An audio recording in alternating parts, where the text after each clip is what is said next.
ta confiance est ma lumière, mon appui sur la terre, mon guide ton regard, comme un phare,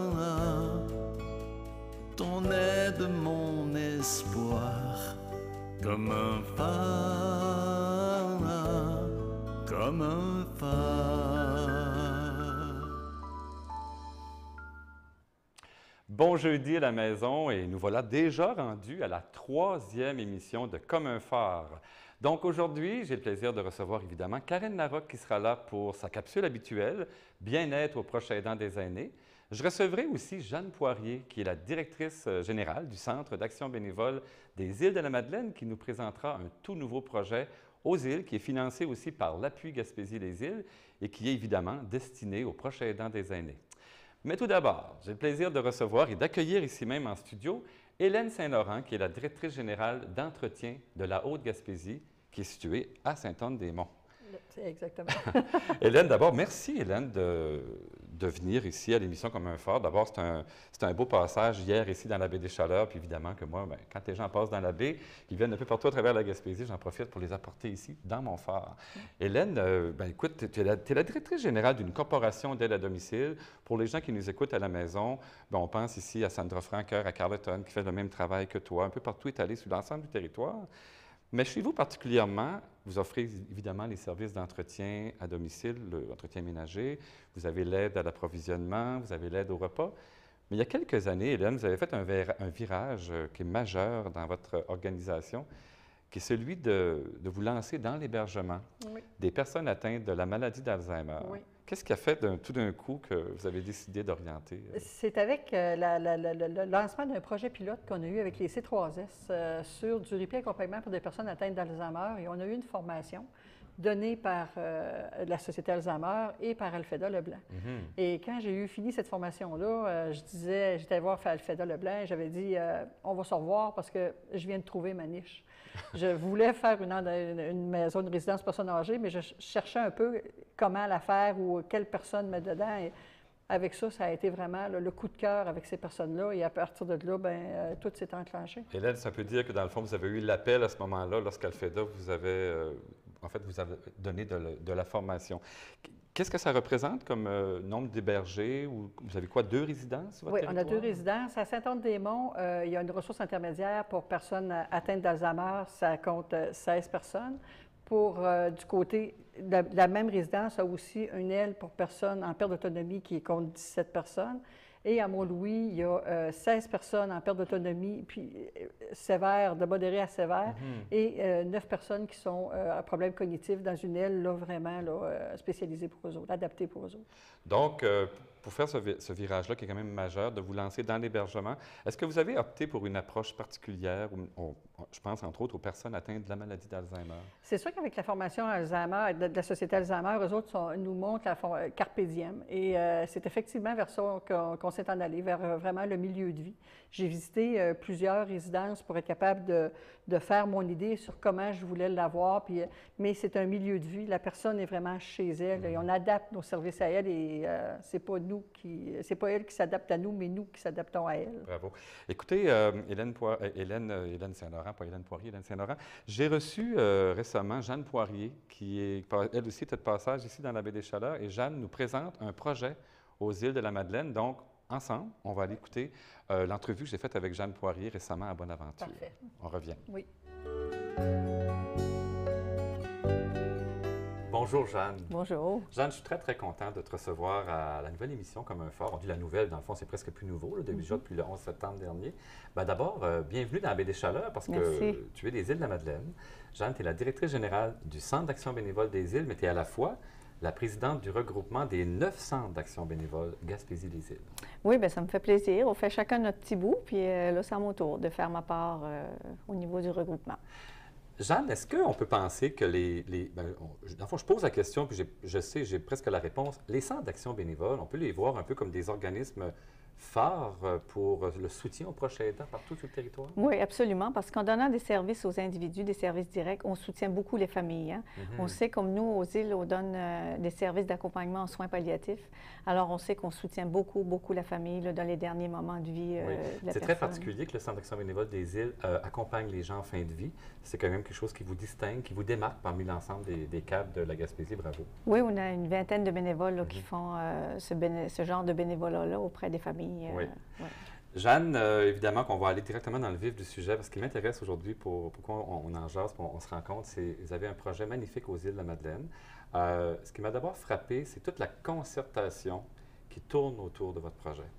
Oui, absolument. Nous, aux îles, ce qu'on a choisi de faire, parce que c'est un choix, c'est de se regrouper les organismes ensemble qui œuvrent auprès des personnes âgées, avec le CLSC, la Corporation d'aide domestique, le point de service de la Société Alzheimer et le Centre d'action bénévole pour faire un projet commun à présenter à l'appui pour les proches aidants aux îles. Qu'est-ce qui a fait que tout ce monde-là du milieu réseau santé et services sociaux communautaires se sont dirigés vers le Centre d'action bénévole? J'imagine que vous avez sûrement une bonne crédibilité, une bonne oui, représentation. bien, absolument. C'est qu'au départ, on a une bonne concertation aux îles, on travaille bien ensemble.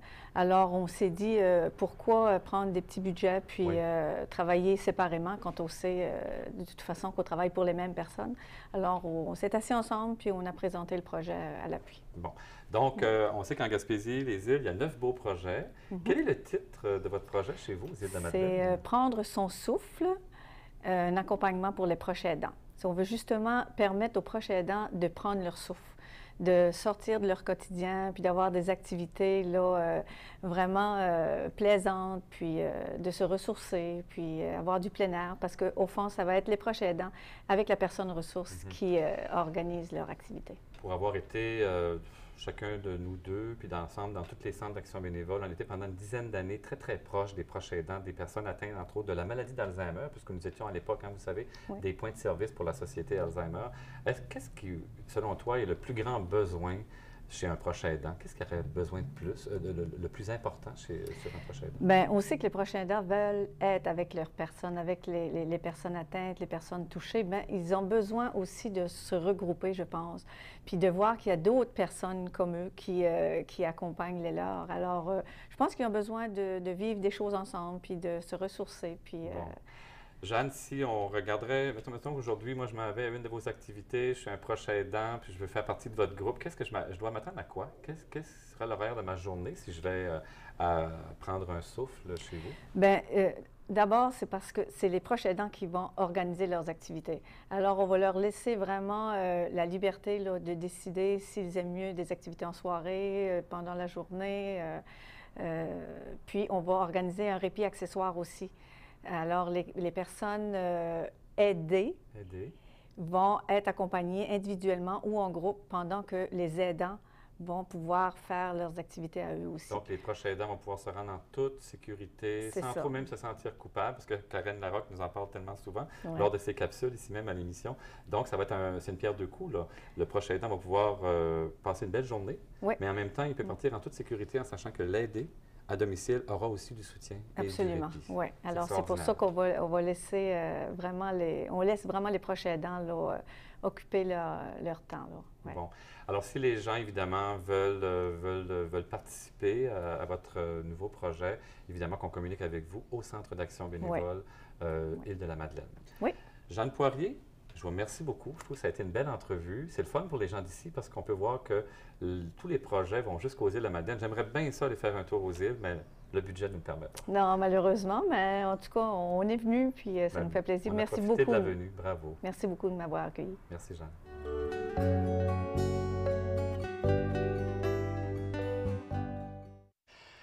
Hélène Saint-Laurent, c'est sûr qu'il y a un beau projet aux îles de la Madeleine, mais il y a aussi un magnifique projet du côté nord, en Haute-Gaspésie, parce que vous aussi, vous avez présenté une demande de financement à l'appui Gaspésie-les-Îles. Qu'est-ce qu'il y en est de votre projet chez vous, Hélène? OK. Le projet, nous, il y a 2 centres de jour qui vont voir le jour, c'est le cas de le dire, à Mont-Louis, dans la résidence de Mont-Louis, dans la résidence de Vita-Nobilis à Sainte-Anne-des-Monts. Ces projets-là vont être pour l'aidant et pour l'aider. Donc, l'aidant, lui, va venir faire de la formation et de l'information, pendant que l'aidé, lui, sera dans la ressource intermédiaire avec des gens qui sont formés, qui ont eu des formations pour prendre soin de la personne. Donc, on parle d'un projet aussi où il y aura le centre de formation pour les aidants. On parle de la rédaction et la diffusion d'un guide de prévention de l'épuisement pour le proche aidant. Rapidement, puisqu'on a Karen qui vient de rentrer ici. Effectivement, c'est un guide où tout sera dedans, toutes les étapes, les émotions, la façon, le déroulement de la maladie, et lesquels ils vont être capables de nous faire suivre aussi, parce que ce sera aussi un cahier de bord dans lequel les gens, pour tous les gens qui vont travailler de près ou de loin avec cette personne-là, pourra écrire leurs commentaires. Donc, la personne aidée pourra, elle, être capable de faire suivre ce cahier-là à chacun des intervenants, et on sera capable de bien suivre la personne pour bien l'accompagner et l'entourer. Tout à fait. Hélène, à l'émission Comme un phare, j'ai toujours, chaque semaine, j'ai le plaisir de recevoir Karen Larocque, qui est la chroniqueuse habituée à l'émission. Elle nous présente une capsule aujourd'hui qu'elle nomme, elle dit que des proches aidants, en fait, c'est comme des athlètes olympiques. Donc, on va écouter ensemble qu'est-ce que Karen nous propose aujourd'hui.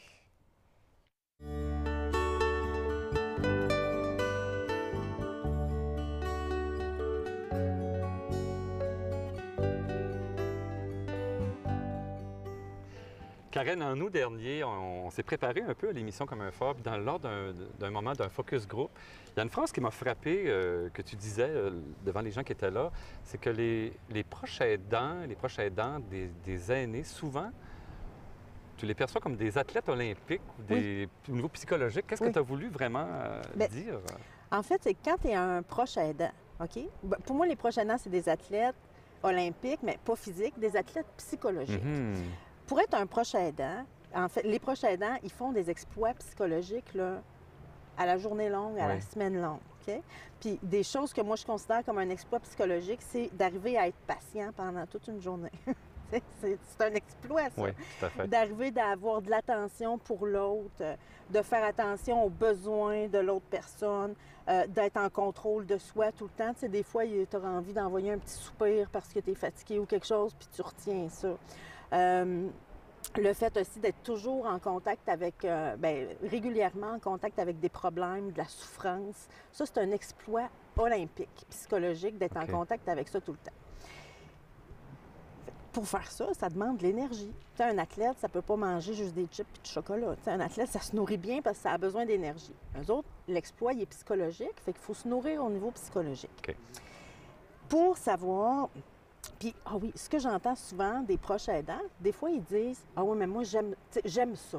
J'aime ça faire ça, j'aime ça donner, j'aime ça être... Même si on aime ça, là, il faut quand même se nourrir, tu sais. C'est comme si je te disais, moi, j'aime ça me promener en auto. Oui, tout à fait. Si j'aime ça me promener en auto, il faut que j'aille mettre de l'essence pareil, tu sais. Fait que quel genre d'essence ça prend pour être capable de faire ces exploits-là sans s'épuiser?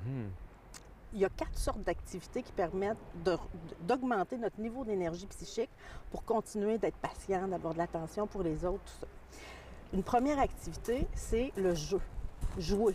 T'sais? Puis là, quelqu'un pourrait dire « Oui, mais moi, j'ai pas une journée à aller m'amuser. » Ça prend 20 à 30 minutes, OK?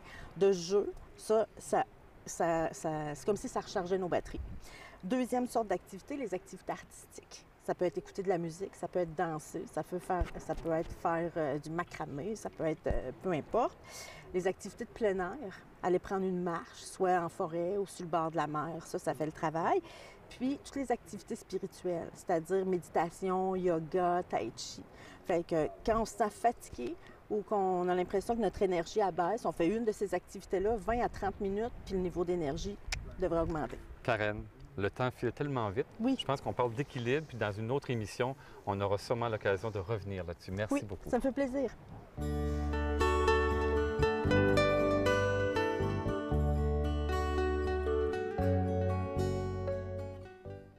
Alors, Hélène, on dit que les proches aidants sont des athlètes olympiques. En fait, c'est Karen Larocque qui nous dit ça, mais qu'est-ce que vous en pensez? Je le crois. C'est des marathoniens. Il faut partir tranquillement, puis souvent de fois, ils sont dans le dépassement, vraiment. Puis le ressourcement est vraiment important s'ils veulent être capables d'arriver à la ligne d'arrivée. Tout à fait. Bien, Hélène Saint-Laurent, je trouve que vous faites du beau travail. D'abord, félicitations d'avoir innové, d'avoir eu l'initiative de vous lancer dans l'hébergement en Haute-Gaspésie. Bravo aussi parce que vous vous impliquez, vous êtes sur le conseil d'administration de l'Appui Gaspésie-les-Îles. Oui. C'est tout à votre honneur aussi. Puis j'aimerais vous annoncer peut-être la semaine prochaine nos prochains invités qui vont être ici à l'émission Comme un phare. Donc, j'aurai le plaisir de recevoir le 23 octobre prochain Bernard Babin, qui est le directeur général de la Société Alzheimer Gaspésie-les-Îles. Il sera accompagné de Alfeda Leblanc, notre charmante Alfeda que tout le monde aime, évidemment, votre formatrice. Alfeda sera ici en studio avec Bernard pour nous présenter les multiples projets que l'appui aussi a financés pour la Société Alzheimer. Donc, ça va être très intéressant, Hélène. À la maison, je vous invite à être là.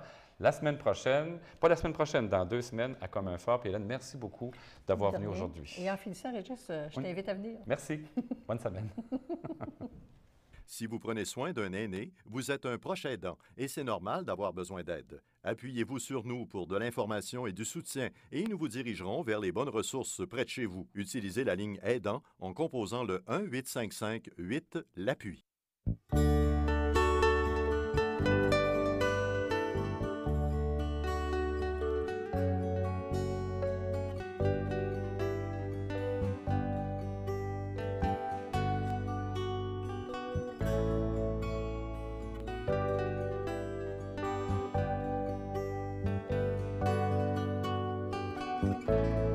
Comme un phare.